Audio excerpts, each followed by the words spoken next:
Hey everyone, we're doing Greek tonight for dinner. So we're going to take a couple of pieces here. So we're going to do some chicken and we're also going to make a tzatziki sauce. By popular demand, Cindy, this one is for you. So to do the tzatziki sauce, what you have to do to start with that is you have to chop up your cucumbers and then put them with some salt and kind of let them drain, get all the moisture out of them. Because otherwise your tzatziki sauce gets to be a little too runny. So that's what I've got going now, and I've already chopped up the cucumbers. I've got them kind of draining in the sink.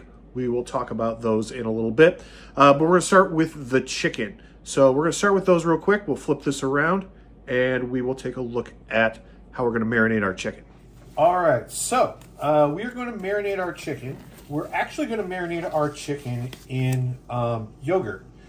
This is, if you marinate in Greek yogurt, it actually, for chicken breast like what we're going to use today, that actually helps keep the moisture, actually helps retain their moistness in there.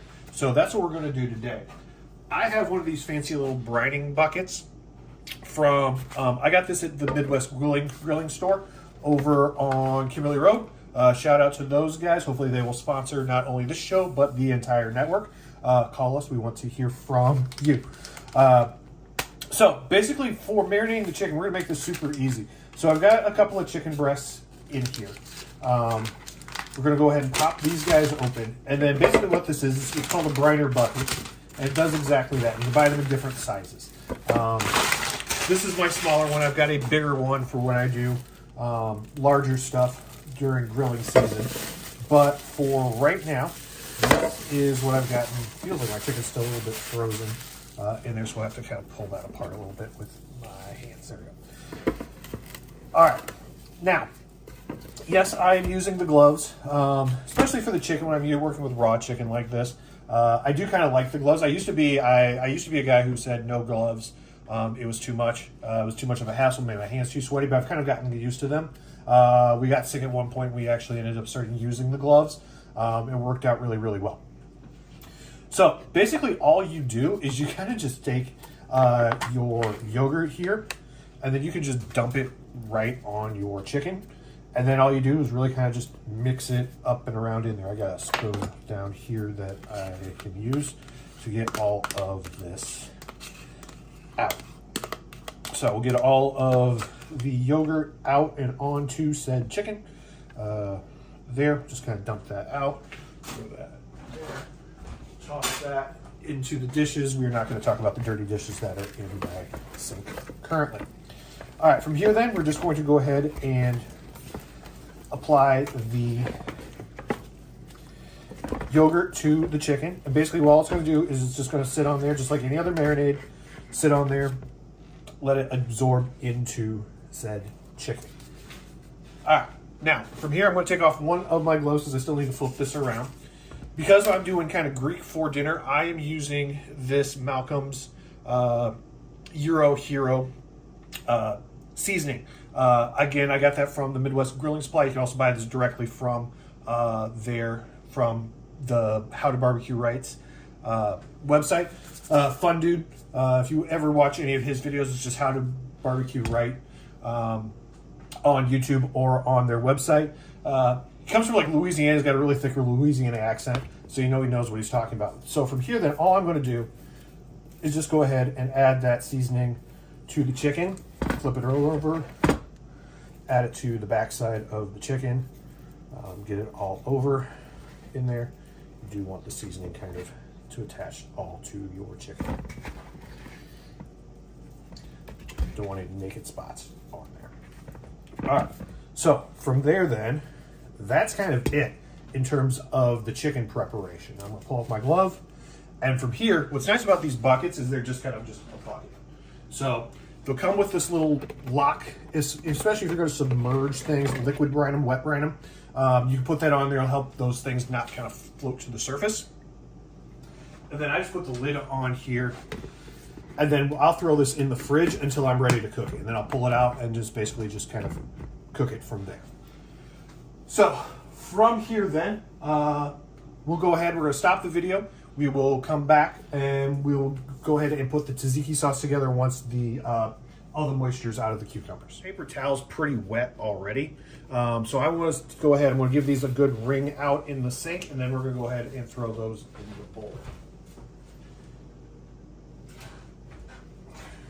All right, good.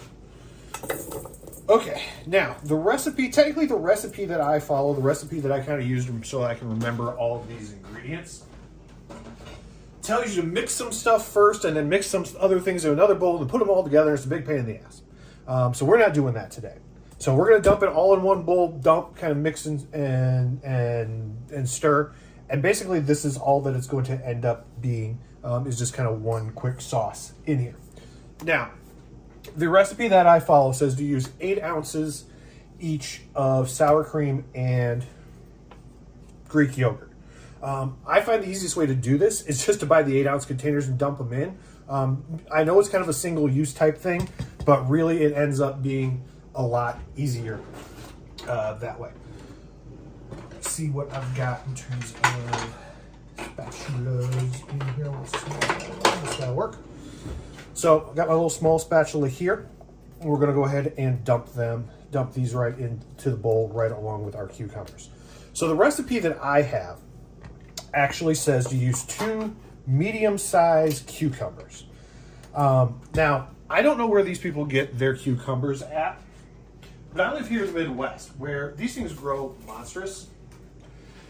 This is the cucumber, one of the cucumbers that I got. It's basically the size of the bowl. And I used half of one of these. And as you can see, that is plenty of cucumbers in there for something like this. That's all that you really kind of need for this. So I'm going to go ahead. This is my Greek yogurt. We're going to go ahead and dump that in there. Get the old handy dandy spatula and dig out all that stuff. Pay a lot of money for this stuff, so you don't want to waste it. Same thing with the sour cream. Now, if I was measuring this, I would have to need 2 separate spoons, so I'm not like putting sour cream flavor in my yogurt and my yogurt in my sour cream, which is a pain, which I don't like. So for this, that's another reason why I like buying these individual containers, because then it doesn't matter. I can then go ahead and mix them, use the same spatula for both, because then it's just, they're all getting mixed together anyway, so it doesn't really matter. So we'll go ahead and dump that in there. And again, make sure that you clean that out because, again, you are paying for it. So that you want to make sure that you're using all of your product. You don't want to waste anything in here. All right. So I mentioned very much dump and stir from here.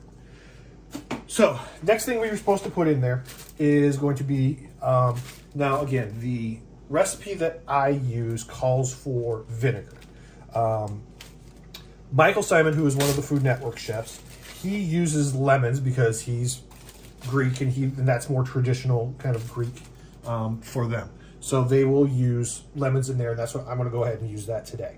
So we kind of squeeze this in here, and already I'm getting seeds, and this is going to be a bad situation. So I'm going to break out my lemon squeezer and see if I'm smart enough to get my fish my lemon seeds out of here. Hey, look, not too bad. Quick rinse of the hands.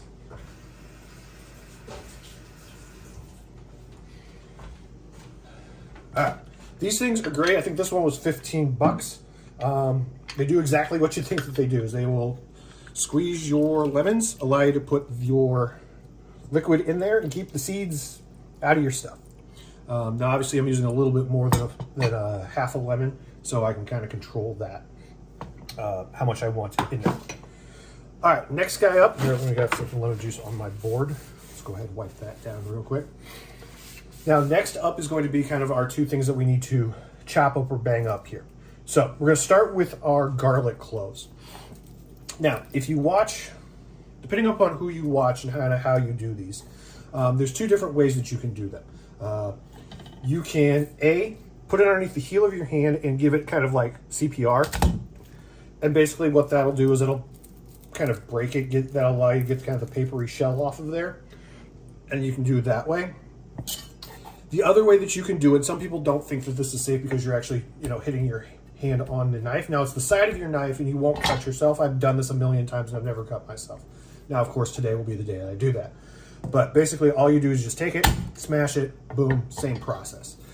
Some people are scared about doing that with a knife, so you can do it with the heel of the hand. That's up to you, but it doesn't matter. One way, they both work exactly the same way in there. Now, at the ends of these, there's usually a kind of a little woody root end. I don't like those. I will take those off in there. Sometimes after you smash them real good, they're kind of hard to find, so sometimes I'll leave them in there. But from here, all you're really doing is just kind of cutting them up real small. Again, keep your fingers out of the way with these, and just kind of chop, chop, chop, chop. Just kind of run your knife through it a couple of different directions, and just try and make it as small as you can. Now, if you're somebody who likes a big kind of bite of garlic and stuff, you certainly don't have to make it this small. I like it this small just because I like it to kind of disappear in there. Now, one of the things that people had asked about was the knives that I use, kind of. This is one of my favorites. This is what's called a Nakiri knife. It is mostly used for kind of chopping motion, so up and down, kind of like this.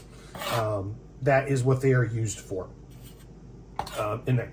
They're kind of more squared off. They're more of a square kind of shape. In other videos, we'll kind of look at some of the other knives that I use, but I like this one a lot just because they're nice for vegetables. It gives you kind of the ability to kind of chop off the end and then kind of break them down kind of however you want.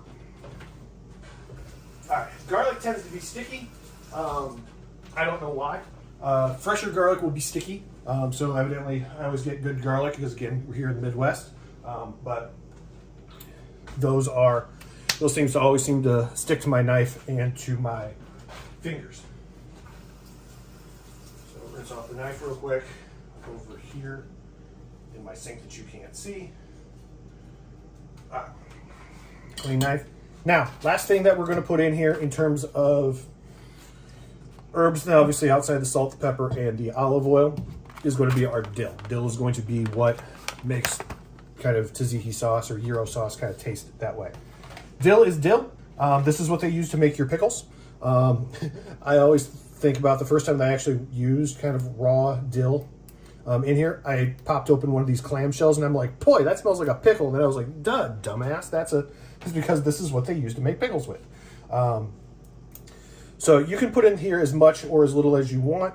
I will generally be kind of heavy-handed with this, just simply because that's kind of the way that I like it. My family likes it with a lot of dill.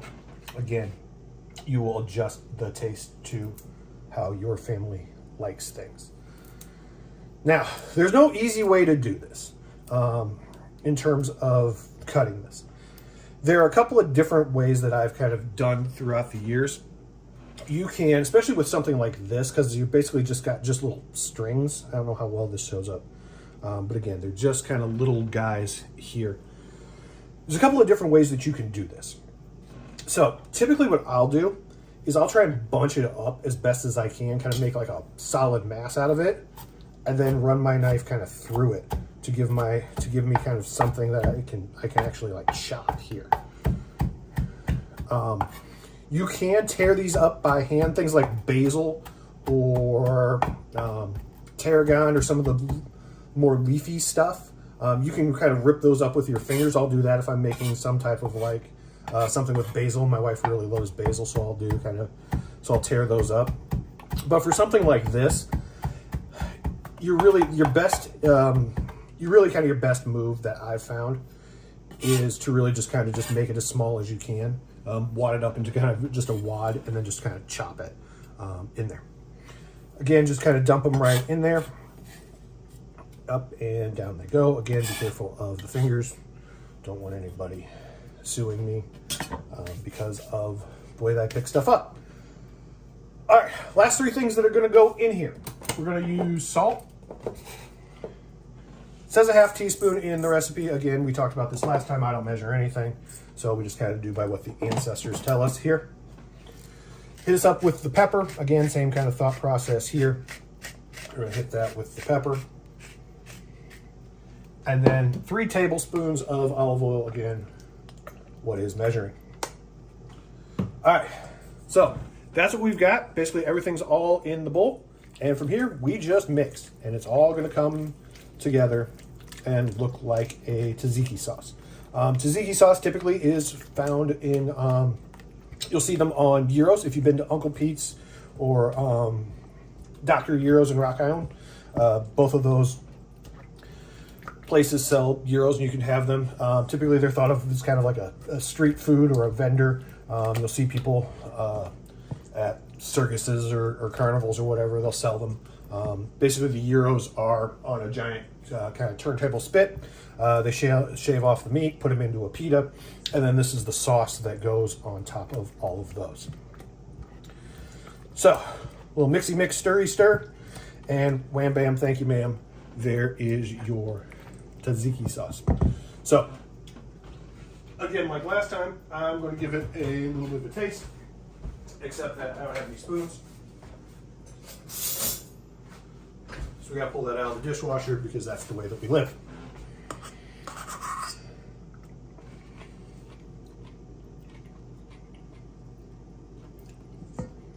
That's pretty good, actually, the way that it is. So we're not going to have to adjust hardly anything. And the flavors will get a little stronger as you let it sit. The instructions typically will tell you to let them sit for at least 2 hours before you use it. It is 2:45 right now.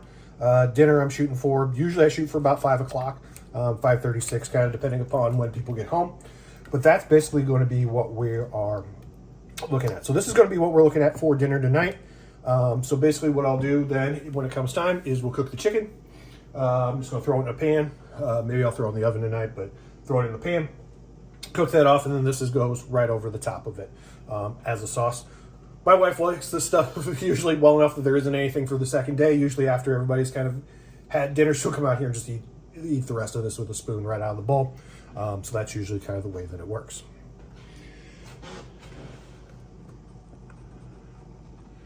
All right, so I want to thank everybody for watching today. Make sure that you like and subscribe. Give us a follow. Hit the little notification bell if you're watching it on YouTube so that you know when we are putting out new stuff. Otherwise, you can find me on Facebook and on Threads. Other than that, we will see you guys next week. Thank you for watching, and talk to you later.